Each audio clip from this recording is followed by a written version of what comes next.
اس رات مجھے کچھ عجیب محسوس ہو رہا تھا۔ میں نے ایک چیز دیکھی، یہ بہت مبہم تھی لیکن یہ میری طرف انتہائی تیزی سے بڑھ رہی تھی۔ یہ پوشیدہ قسم کی تھی لیکن جب آپ اس میں سے پار دیکھتے تو ہر چیز لہرا رہی تھی، فن ہاؤس کے آئینے کی طرح، اور یہ مجھ سے ٹکرائی۔ میں خدا کے بارے میں جواب جاننا چاہتا تھا، چاہے کچھ بھی ہو۔ میں اللہ کی ٹیم میں شامل ہونا چاہتا تھا، یہ کہنا تھا محمد کلیون نامی ایک شخص کا۔ اعوذ باللہ من الشیطان الرجیم، بسم اللہ الرحمن الرحیم۔ السلام علیکم۔ ایک بہت ہی زبردست کہانی محمد کلیون نامی اس شخص کی آج میں آپ کے ساتھ شیئر کرنے جا رہا ہوں کہ کس طرح انہوں نے اسلام قبول کیا اور کیا کیا مشکلات کا سامنا انہیں کرنا پڑا۔ تو آئیے انہی کی زبانی سنتے ہیں۔ عقیدے کے لحاظ سے آپ کی زندگی کیسی تھی؟ آپ کے اسلام قبول کرنے پر آپ کی فیملی نے کیسا رد عمل دیا؟ مسلمان ہونے کے بعد آپ کو سب سے بڑے کون سے چیلنج کا سامنا کرنا پڑا؟ میں گم ہو چکا ہوں، میں الجھن کا شکار ہوں، میں خوفزدہ ہوں، میں خدا کے بارے میں جواب جاننا چاہتا ہوں۔ اس رات مجھے کچھ عجیب محسوس ہو رہا تھا۔ میں نے ایک چیز دیکھی، یہ بہت مبہم تھی لیکن یہ میری طرف انتہائی تیزی سے بڑھ رہی تھی۔ یہ پوشیدہ قسم کی تھی لیکن جب آپ اس میں سے پار دیکھتے تو ہر چیز لہرا رہی تھی، فن ہاؤس کے آئینے کی طرح، اور یہ مجھ سے ٹکرائی۔ خواہ کچھ بھی ہو، میں اللہ کی ٹیم میں آنا چاہتا تھا۔ السلام علیکم بھائی کلیون، ہماری دعوت قبول کرنے کا شکریہ۔ میں اس بات سے شروع کرنا چاہتا ہوں کہ محمد کلیون کون ہے؟ بسم اللہ الرحمن الرحیم، اللہ کے نام سے شروع جو تمام مخلوقات پر انتہائی رحم فرمانے والا ہے اور ایمان والوں پر بالخصوص رحم فرمانے والا ہے۔ اللہم صلی علی محمد وعلی آل محمد۔ میرا نام کلیون کیتھکارٹ ہے۔ میں کیلیفورنیا میں پیدا ہوا اور پلا بڑھا، کرسچن سکول گیا اور میں بنیادی طور پر بے دین جیسا تھا 2010 تک۔ تب مجھے پتا چلا کہ خدا حقیقت میں موجود ہے۔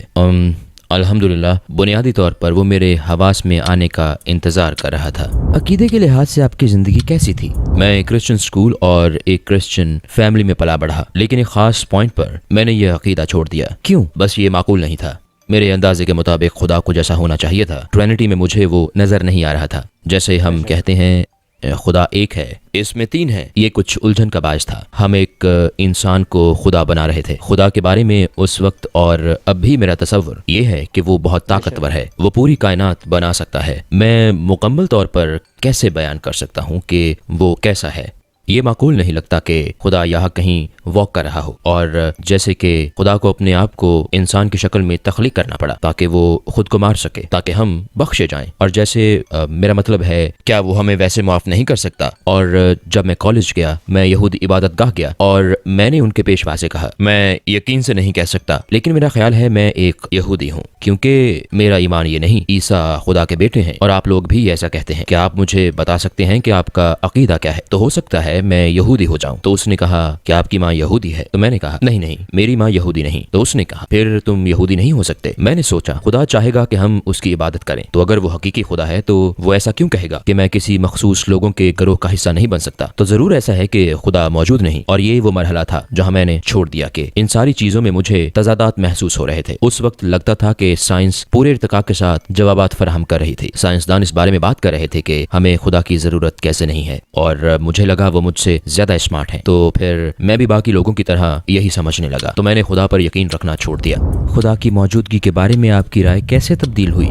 میں 2010 میں بیمار تھا۔ اس بیماری کے دوران میں بہت سی ڈاکیومنٹریز دیکھ رہا تھا۔ مجھے یاد ہے کہ فزکس کے بارے میں ایک ڈاکیومنٹری تھی۔ اس وقت انہوں نے دریافت کیا کہ ڈارک انرجی موجود ہے، ڈارک میٹر، اور کہیں زیادہ گریوٹی موجود ہے، دنیا میں کہیں زیادہ مادہ موجود ہے، ہم بس اسے دیکھ نہیں سکتے۔ بنیادی طور پر انہوں نے کہا کہ معاملہ یہ ہے کہ ہم جو کچھ دیکھ سکتے ہیں وہ محض 30% ہے، اور جو نہیں دیکھ سکتے وہ 70%۔ تو مجھے پتا چلا کہ اگر 10 فزیکل ڈائمنشنز ہوں، 30 اونچائی، لمبائی، چوڑائی، تو 30% ہے، تو اس میں ایک قسم کا ربط ہے، اور یہ مجھے معقول لگا کہ یہ ڈارک انرجی اور ڈارک میٹر ضرور حقیقت میں موجود ہیں۔ تو پھر میں بے دینی سے اس طرف آیا کہ ہو سکتا ہے خدا موجود ہو سکتا ہے باقی 70% میں جنت، دوزخ اور فرشتے اور باقی چیزیں موجود ہوں۔ اس وقت آپ کو اسلام کے بارے میں کچھ معلوم تھا؟